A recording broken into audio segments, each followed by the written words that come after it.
Salut les gars, comment vous allez? J'espère que vous allez bien. On va parler vite fait du match entre le Real de Madrid et Mallorca les gars. Je suis sûr et certain que vous avez été déçus aussi parce que moi-même ce match-là j'ai rien compris. Le Real de Madrid qui était donné comme champion, qui était donné comme favori par rapport à ce match-là, a peiné lors du match. Alors nous allons essayer de parler de tous les joueurs les gars. Mbappé, Rodrigo, Vinicius, Bellingham. On va parler des joueurs clés du Real de Madrid, des joueurs qui n'ont pas pu répondre au rendez-vous parce qu'on a eu des joueurs quasi inexistants qui finalement étaient sortis par le coach Carlo Ancelotti. Donc on va parler de ça vite fait. Alors pour ceux qui ne sont pas encore abonnés les gars, essayez de vous abonner vite fait et puis on essaye de continuer parce que la famille doit s'agrandir ici. Alors les gars, un but partout entre le Real de Madrid et l'Atlético et Mallorca, les gars. Un score sans appel qui va sûrement battre l'écart de OneXBet. Mais les gars, je suis de cœur avec vous, ça va aller les gars. Alors on va parler premièrement de Vinicius. Vinicius, il a été moyen. Selon moi, Vinicius a été moyen par rapport à ce match-là. Il a bien commencé le match. Il était là dans ses dribbles, mais je pense qu'on l'a beaucoup déstabilisé par rapport à ses cris de singe, par rapport à ses cris, ses hurlements et tout. Je pense que ça l'a fait beaucoup sortir de ce match. Je pense que c'est un petit coup moins bon pour le joueur qui était là, qui provoquait, mais surtout dans la deuxième période, je ne l'ai pas trop vu. Donc finalement, il a été sorti par le coach Carlo Ancelotti. Donc je pense que ouais. Ça a un sens d'autant plus que le joueur, il a beaucoup couru et à un moment donné, il était fatigué. Alors, c'est un peu ça, Vinicius, selon moi, ça a été moins. Ce n'est pas le grand Vinicius qu'on connaît. Et il s'est laissé berner par le public de Mallorca qu'il a vraiment tué avec ses cris. Et voilà, donc je lui donne un petit 6,50 sur 10 Vinicius. On prend Bellingham, les gars. Bellingham...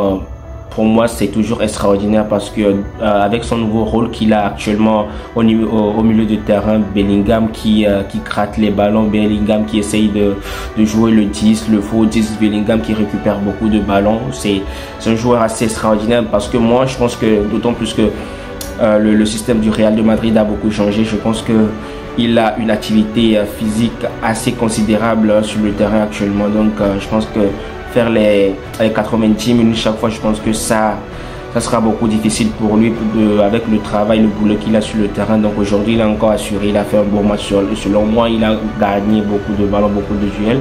Et c'est ce qu'on veut de lui. Hein. Sinon, cette saison, je pense pas qu'on va vouloir que Bellingham marque encore plus de 20 buts comme c'était le cas l'année passée. Donc je pense que c'est un joueur qui a répondu à mes attentes, que je pourrais donner une note de 7. Voilà pour Bellingham.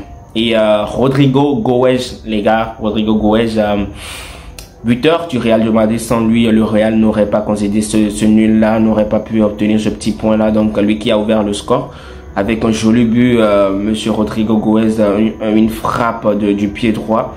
C'est un joueur que j'aime beaucoup. Pour moi, c'est le joueur que je préfère le plus au Real de Madrid. Et aujourd'hui, le fait qu'il marque, pour moi, c'est quelque chose d'extraordinaire. Je suis vraiment content pour lui dans le match. Je pense qu'il a été extraordinaire. Je vais le dire comme ça. Je lui donne une note de 7,50. 7,50 pour Rodrigo Goes. Et pour ceux qui crient que Rodrigo Goes ne joue pas tellement, n'est pas au top, qu'il est moins bon par rapport à Vinicius, si vous regardez l'activité de Rodrigo Goes sur le terrain, vous allez vous demander est-ce que le gars joue en attaque, est-ce que le gars joue au milieu, est-ce que le gars joue en défense, parce que quand le Real de Madrid a le ballon, il se propulse vers l'avant, et quand le Real de Madrid n'a pas le ballon, Rodrigo, il vient défendre comme un numéro 6, les gars, et c'est extraordinaire l'activité qu'il a. Vous allez remarquer que Carlo Ancelotti n'a pas voulu le faire sortir par rapport à ce match parce qu'il sait l'apport qu'il a sur le terrain. Et voilà, c'est un peu ça. Donc je pense que c'est un match assez abouti pour lui, d'autant plus qu'il a marqué un but. Il était proche de marquer un deuxième but, mais le sauvetage du défenseur a fait que finalement il a raté ce but là. Il n'a pas raté, mais il a manqué de pouvoir frapper ce ballon dans un goal vide.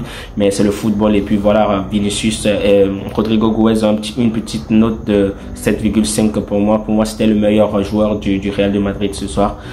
Et maintenant on va parler de Kylian Mbappé, les gars, parce que on va parler des quatuors, les gars, les meilleurs joueurs. On va parler des meilleurs joueurs, donc Kylian Mbappé, Rodrigo, Vinicius et puis Bellingham. Donc Kylian Mbappé, je pense que Kylian Mbappé depuis il ne se retrouve pas par rapport à ce joueur du Real de Madrid. Je pense que ça va prendre un peu de temps. Aujourd'hui, on l'a remarqué parce qu'il n'y a pas d'automatique, surtout avec les joueurs. Je pense qu'il a déjà réussi à créer cette alchimie avec Bellingham qui le trouve assez souvent dans les lignes. Et Rodrigo aussi aujourd'hui, Bellingham l'a trouvé plusieurs fois, mais malheureusement ses frappes ont été arrêtées par le gardien qui était très bon ce soir aussi, le gardien de Mallorca qui a félicité aussi. Donc Kylian Mbappé, c'était pas trop ça. Kylian Mbappé hésitant, balle au pied, c'était pas trop ça, mais quand on le trouvait en profondeur, je pense que c'était beaucoup plus dangereux parce qu'il arrivait à tirer, il arrivait à trouver des angles de tir et tout, mais sauf que le gardien était bon et il n'a pas encore réussi à marquer dans cette Liga, mais je pense que ça ne saurait tarder. Mais je pense que le Real de Madrid essaye de se redécouvrir avec ce Kylian Mbappé qui est là. C'est un autre type de joueur, c'est un joueur différent des joueurs que le Real a eu l'année passée. Donc je pense que le Real doit essayer de jouer, d'essayer d'intégrer cette star là dans leur jeu, parce que si vous voyez bien Vinicius, quand il a le ballon, il préfère jouer avec Rodrigo parce qu'il connaît les mouvements de Rodrigo.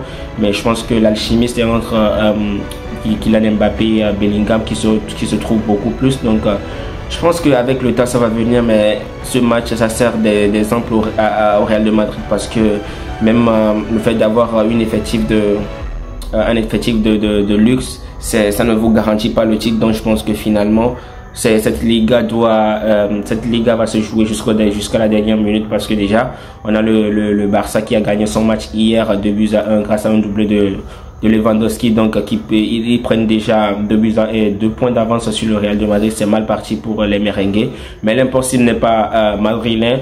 On espère que ce match là va servir d'exemple pour les hommes de Carlo Ancelotti et que les matchs prochains on saura se rattraper et gagner le plus vite possible. Alors dites-moi en commentaire, pour vous, qui a été le meilleur joueur du Real de Madrid ce soir. Pour moi, c'est pas Kylian Mbappé, c'est Rodrigo Goes qui a fait un bon match, un match assez plaisant pour moi, d'autant plus qu'il a été partout sur le terrain, un joueur que je kiffe et je suis vraiment heureux. Dites-moi en commentaire votre meilleur joueur et on se recapte pour la prochaine vidéo. Ciao ciao.